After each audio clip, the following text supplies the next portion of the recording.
সুপ্রিয় দর্শক, সবাইকে স্বাগত জানাচ্ছি আইসিটি পার্ক বগুড়ার আরও একটি নতুন ভিডিওতে। আজকের এই ভিডিওতে আমি আলোচনা করব কিভাবে পেওনিয়র অ্যাকাউন্ট ব্লক হয়ে যাওয়ার পর সেই ব্লক থেকে আনব্লক করবেন, অর্থাৎ পেওনিয়র অ্যাকাউন্ট ব্লক কিভাবে এই সমস্যাটির সমাধান করবেন সে সম্পর্কে। তো আমি পেওনিয়রে লগ ইন করার জন্য এখানে ইউজার নেম, ইমেইলটি দিয়েছি এবং এখানে পাসওয়ার্ডটি দিয়েছি। এবার যদি আমি সাইন ইনে ক্লিক করি, সেক্ষেত্রে আমার অ্যাকাউন্টটি এখানে দেখাবে যে আমার অ্যাকাউন্টটি ব্লক হয়ে গেছে, এই যে অ্যাকাউন্ট ব্লকড। তো এই সমস্যাটিকে কিভাবে সমাধান করব খুব শর্ট টাইমের মধ্যে, সে বিষয়েই আজকে এই ভিডিওতে কথা বলবো। তো প্রথমত এরকম যখন আমরা দেখতে পাবো অ্যাকাউন্ট ব্লকড, ঠিক তার ডান পাশে আমরা দেখতে পাচ্ছি কন্টাক্ট আস। সো কন্টাক্ট আসে আমরা ক্লিক করব। ক্লিক করার পর আরেকটি ইন্টারফেসে আমাদেরকে নিয়ে যাবে এবং আরেকটি ইন্টারফেসে আসার পর এখান থেকে একটি মেসেজ আমাদেরকে প্রদর্শন করছে। সো এখান থেকে আমরা প্রবলেম সাইনিং ইন এটাতে জাস্ট ডান পাশে ক্লিক হেয়ার, এটাতে ক্লিক করব। এটাতে ক্লিক করার পর আমাদেরকে একটি ইন্টারফেসে নিয়ে আসবে।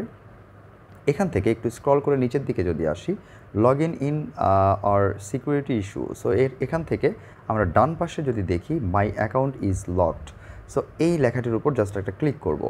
ক্লিক করার পর এখানে একটি রেজাল্ট আমাদেরকে প্রদর্শন করবে, জাস্ট একটি ভিডিও আমাদের সামনে ওপেন হবে এবং আমরা নিচের দিকে আসার পর এখান থেকে আমরা দেখতে পাচ্ছি কন্টাক্ট আস। সো আবারও এই কন্টাক্ট আসটিতে ক্লিক করতে হবে। সো এই কন্টাক্ট আসটিতে ক্লিক করার সাথে সাথে আমাদের সামনে একটি ফর্ম ওপেন হবে, আমরা এই ফর্মটি পূরণ করতে হবে আমাদেরকে। সো এই ফর্মে আমরা প্রথমে দেখতে পাচ্ছি সিলেক্ট ইউর ল্যাঙ্গুয়েজ। সো এখান থেকে আমরা ল্যাঙ্গুয়েজটিকে সিলেক্ট করে দিব। প্রথমে ইংলিশটাই সিলেক্ট করা থাকবে, আমরা ডিফল্টভাবে ইংলিশটা রেখে দিব। এরপর এখানে ফার্স্ট নেম, এখানে লাস্ট নেম, আমরা যে নাম দিয়ে ফার্স্ট নেম এবং লাস্ট নেম দিয়ে অ্যাকাউন্টটি ক্রিয়েট করেছিলাম সেই নামটি এখানে আমরা প্রোভাইড করব। আমরা ফার্স্ট নেম এবং লাস্ট নেম দিয়ে দেওয়ার পর এবার আমরা মেইল অ্যাড্রেসটি দিয়ে দিব।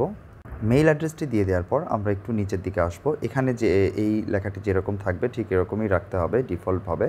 এবার আমরা নিচে আসবো এবং এখানে জাস্ট একটা কমেন্ট লিখবো আমরা, আমাদের যে কোশ্চিন অথবা কমেন্ট সেই কমেন্টটি আমরা লিখব। আর এখানে কি লিখতে হবে সেটি আমি এখানে অলরেডি লিখে রেখেছি, আর এই ইনফরমেশনগুলো আমি ভিডিও ডিসক্রিপশন বক্সে দিয়ে দিব, সেখান থেকে আপনি চাইলে এই লেখাটি কপি করে নিয়ে আপনি ব্যবহার করতে পারবেন।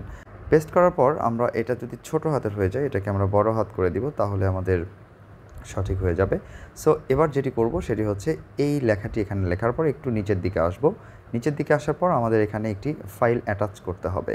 সো এই ফাইলটি হচ্ছে মূলত স্ক্রিনশট। সো আমরা আমাদের পেওনিয়র অ্যাকাউন্টে লগ ইন করার সময় যে প্রবলেমটা ফেস করছি তার একটি স্ক্রিনশট প্রদান করতে হবে আমাদের ওই অ্যাটাচমেন্টে। সো আমি এখান থেকে স্ক্রিনশটটি নিয়ে নিচ্ছি। স্ক্রিনশটটি নিয়ে নেওয়া হয়ে গেলে এবার আমরা এই যে চুজ ফাইলে ক্লিক করব। চুজ ফাইলে ক্লিক করার পর আমরা ডেস্কটপে আমাদের যে স্ক্রিনশটটি সেই স্ক্রিনশটটি সিলেক্ট করব, দেন ওপেনে ক্লিক করব, তাহলে আমাদের সেই স্ক্রিনশটটি এখানে চলে আসবে।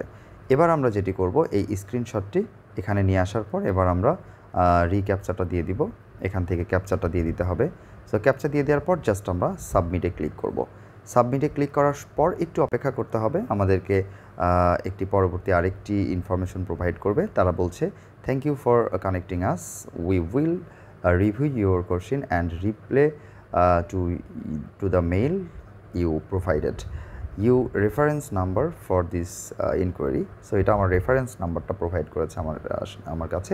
এরপর আমি যদি একটু মেইলটা চেক করে দেখি, আমরা যদি এখান থেকে ইমেইলে প্রবেশ করি, সো এখান থেকে আমরা দেখতে পাচ্ছি যে উপরে মেইলটি চলে এসেছে। আমরা যদি এবার এই মেইলটিকে ওপেন করে নিই, তো এই মেইলটি যখন আমি পেয়ে গেছি তখন আমাকে মোটামুটি 30 মিনিটের মতো অপেক্ষা করতে হবে। তো 30 মিনিটের মধ্যে আমরা একটি রেজাল্ট পেয়ে যাব এবং অটোমেটিকলি আমাদের অ্যাকাউন্টটি আনলকড হয়ে যাবে।